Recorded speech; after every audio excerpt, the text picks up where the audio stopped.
Για να δούμε εδώ τον Ραφίκ Τζιμπούρ που θα ξεφύγει από τον Άντζα. Έχει χώρο για το σουτ. Πραγματοποιεί σέντρα για τον Μπλάνκο. Γκολ η ΑΕΚ.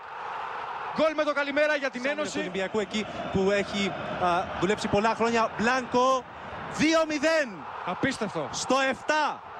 Απίστευτο. Η ΑΕΚ παίρνει ένα πολύ σημαντικό προβάδισμα. Ντουντού. Λέτο. Θα περάσει καταρχήν τον Γεωργιά. Συνεχίζει το σουτ με τα πόδια και με υπερένταση. Υπάρχει πολύς χρόνος. Έτσι ακριβώς δεν πρέπει να υπάρχει φυσικασμός. Εδώ τον Τομή, κεφαλιά, γκολ για τον Ολυμπιακό. 2-1. Μειώνουν οι ερυθρόλευκοι με τον Ντάρμπι Σάιρ τη χρυσή αλλαγή του Ερνέστο Βαλβέρδε. Νέα τροπή στο μάτς από τον Άγγλο που θεραπεύει τον Άγγλο ασθενή Ολυμπιακό στο πρώτο 45 λεπτό. Μειώνει ο Ολυμπιακός με την πρώτη ουσιαστικά επαφή, Γιώργο, του Ντάρμπι Σάιρ με την μπάλα. Τη στέλνει στα δίκτυα του Σάχα. Και φυσικά τώρα ξεκινάμε από μια νέα βάση. Αλλάζει ο τελικός. Αυτό το γκολ του Ντάρμπι Σάιρ στο 46ο λεπτό έρχεται να αλλάξει το σκηνικό. Η ΑΕΚ που πατούσε γερά πάνω σε αυτό το 2-0. Αυτό έλεγε ο Ηλίας Ατματζίδης, ότι αυτό πρέπει αρχικά να υπερασπιστεί.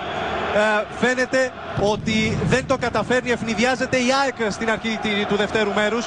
Στο πρώτο ημίχρονο ήταν ο Ολυμπιακός που ευνηδιάστηκε. Ο Κάκος υποχρεωτικά διακόπτει το παιχνίδι, καθώς έχουν πέσει πάρα πολλά καπνογόνα. Προσπάθησε να εμψυχώσει τους συμπαίκτες του όταν βγήκε. Ο Μάκη όμως φεύγει από τον Εξόπουλο Διόγο. Μεγάλη ευκαιρία για τον Ολυμπιακό που τη χάνει ο Ντάρμπι Σάιρ, ο οποίος πάλι βρέθηκε σε θέση βολής απέναντι από τον Σταφάουλ Ηλία με εκτελεστή τον Μπελούτσι. Διώχνει με συγκροθεί ο Σάχα, η μπάλα δεν φεύγει μέσα στην περιοχή της ΑΕΚ και καταλήγει στα δίκτυα.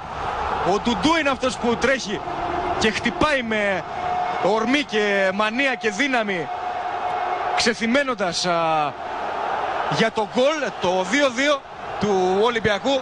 Η αδυναμία των αμυντικών της ΑΕΚ να απομακρύνουν έγκαιρα τον κίνδυνο έφερε την ισοφάριση για τον Ολυμπιακό. Πρέπει να ξαναδούμε τη φάση, Γιώργο. Νομίζω ήταν ένας όμιλος παιχτών, δεν μπορείς να διακρίνεις. Ποιος την έσπρωξε στα δίκτυα. Ο Ντουντού πάντως ήταν εκείνος που έφυγε πανηγύρισε περισσότερο από τους υπόλοιπους, έφυγε πρώτος και λογικά από ό,τι φαίνεται πρέπει να είναι και ο σκόρερ. Να το ξαναδούμε, ενώ και πάλι το τοπίο γίνεται ομιχλώδες από τις εκδηλώσεις των φίλων του Ολυμπιακού για την ισοφάριση της ομάδας τους. 2-2 το μάτς ξανά από την αρχή. Δείτε εδώ πόσο Σάχα, η μπάλα φτάνει και όντως νομίζω ότι είναι ο Ντουντού. Ο Ντουντού βέβαια βλέπετε από την άλλη πλευρά. Από εδώ θα φανεί μάλλον μάλλον ο Πελούτσι να πανηγυρίσει. Από την άλλη πλευρά, εδώ θα φανεί όμως καλύτερα.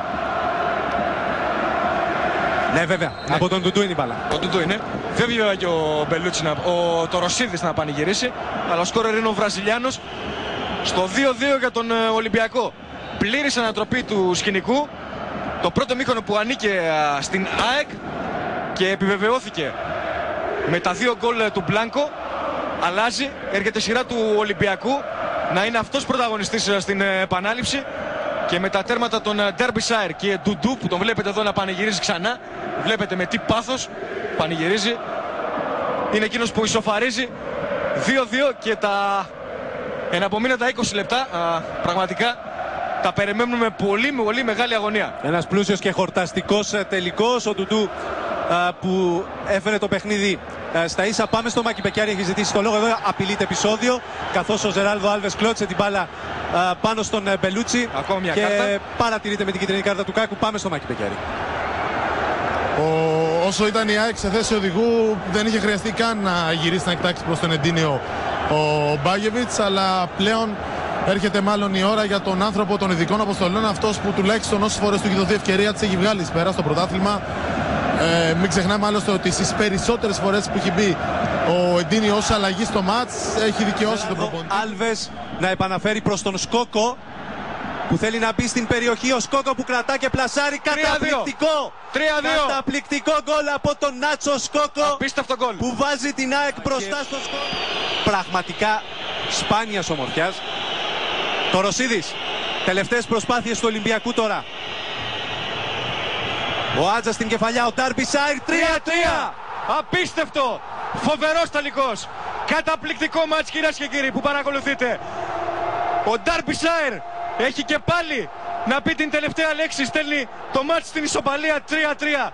Απίστευτα πράγματα, φοβερά και τρομερά. Κοντρά στην αισθημάτων τώρα τα πανηγύρια για τους φίλους και τους παίκτες του Ολυμπιακού σε έναν μοναδικό, σε έναν απίστευτο, σε έναν ανεπανάληπτο τελικό του κυπέλου που παρακολουθούμε μέσω της συχνότητας του Α. Φοβερά και τρομερά πράγματα γίνονται. 3-3 με τον Ματ Ντέρμπισάιρ να φέρνει το παιχνίδι και πάλι στα ίσα. Δείτε πώς. Αν είναι δυνατόν. Αν είναι πάλι δυνατόν. εκεί έρχεται ο Άγγελος για να στείλει την μπάλα στα δίκτυα. Απίστευτο παιχνίδι. Απίστευτο παιχνίδι το οποίο κάποιοι επιλέγουν να μην απολαύσουν. Καθώς υπάρχει τρομερή ένταση πλέον στις κερκίδες, επεισόδια μπροστά στην κερκίδα των οπαδών του Ολυμπιακού με κάποια με τα μάτια εκεί. Πούμε κιόλας πόσες φορές, ποιο είναι το σωστό για να γνωρίζετε ποιοι έχετε απαντήσει εύστοχα. Για να δούμε τον Ολυμπιακό. 4-3 από τον Λουτσιάνο Γκαλέτη. 4-3. Ο Ολυμπιακός που βρίσκει τρόπο. Ο Γκαλέτη πανηγυρίζει. Βγάζει για τη φανέλα. Και ο Γκαλέτη πλέον απειλείται με κίτρινη κάρτα και εκεί ο Λέτο, είδατε, πετάχτηκε σαν λατήριο από τον Πάκο, μπήκε μέσα στον νομιστικό χώρο, ακολούθησε τον Γκαλέτη ο Αργεντινός για να τον αγκαλιάσει. Βλέπετε τον Τζόρτζεβιτς πως συγχαίρει τον Αργεντινό. 4-3. Ο Ολυμπιακός παίρνει και πάλι κεφάλι στο σκορ.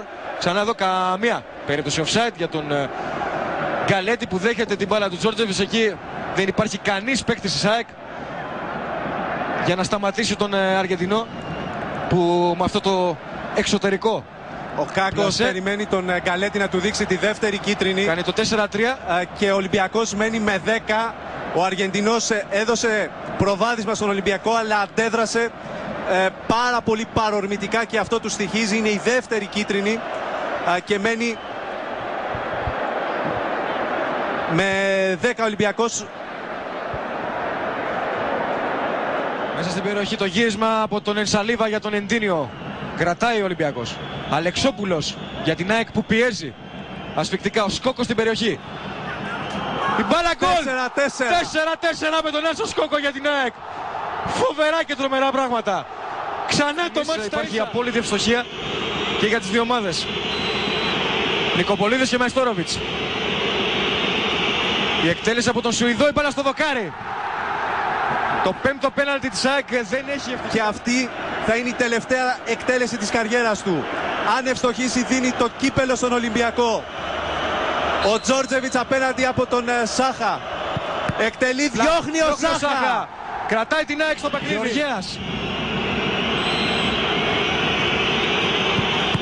Πιάνει το πέναλτι ο Νικοπολίδης. Το αβαντάζ τώρα πηγαίνει στον Ολυμπιακό. Η πλάστικα έχει. Ο Άντζας απέναντι στον Σάχα.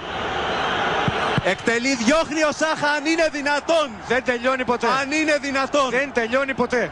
Αυτό το παιχνίδι φαίνεται. Κόψτε το κύπελο του αρχική. Πελετιέρη τώρα με τον Νικοπολίδη. Απόκρουση από τον Αντώνη Νικοπολίδη. Οι πανηγυρισμοί στο στρατόπεδο του Ολυμπιακού. Πελετιέρη στείνει την μπάλα, παίρνει φορά. Ο Νικοπολίδης που εκτελεί και στέλνει την μπάλα στα δίχτυα. Ο Ολυμπιακός κατακτά το κύπελο Ελλάδας για την περίοδο 2008-2009. Ένα δραματικό φινάλε σε ένα καταπληκτικό, σε ένα φανταστικό παιχνίδι που είχα την ευκαιρία να παρακολουθήσετε λεπτό προς λεπτό από την τηλεόραση του Α. Οι έξαροι πανηγυρισμοί των παικτών του Ολυμπιακού που κάνουν double φέτος. Πάμε σε διασφαλίσεις. Να παρεθούμε τα ρεκόρ του. Θέλουμε ακόμα μια εκπομπή απόψε. Ανεβαίνει σιγά σιγά για να παραλάβει το τρόπαιο από τα χέρια του Πρόεδρου της Δημοκρατίας. Αποκτά περισσότερες εμπειρίες. Λοιπόν, από τα χέρια του Σοφοκλή Πιλάβιου το κύπελο φτάνει στον κύριο Παπούλια και από τον Πρόεδρο της Δημοκρατίας στα χέρια του Πρέτρακ Τζόρτζεβιτς το τρόπαιο του κυπελού Ελλάδας για το φετινή σεζόν. Ψηλά στον ουρανό της Αθήνας από τον Πρέτρακ Τζόρτζεβιτς. Ο Ολυμπιακός είναι ταπλούχος για την φετινή σεζόν. Ο Τζόρτζεβιτς με το τρόπαιο στα χέρια. Όλοι οι παίκτες του Ολυμπιακού μια αγκαλιά. Βλέπετε, όλοι θέλουν να το αγγίξουν. Αμέσως μετά πηγαίνει στον Αντώνη Νικοπολίδη. Τηρείται η ιεραρχία. Έτσι πρέπει. Έτσι η σύμπτωση Ηλία Ατματζίδη και σε σένα. Ήσουνα ο τερματοφύλακας που είχε εκτελέσει το τελευταίο πέναλτι στον τελικό με τον Παναθηναϊκό στο γήπεδο Καραϊσκάκη. Σίγουρα ξύπνησε κάτι.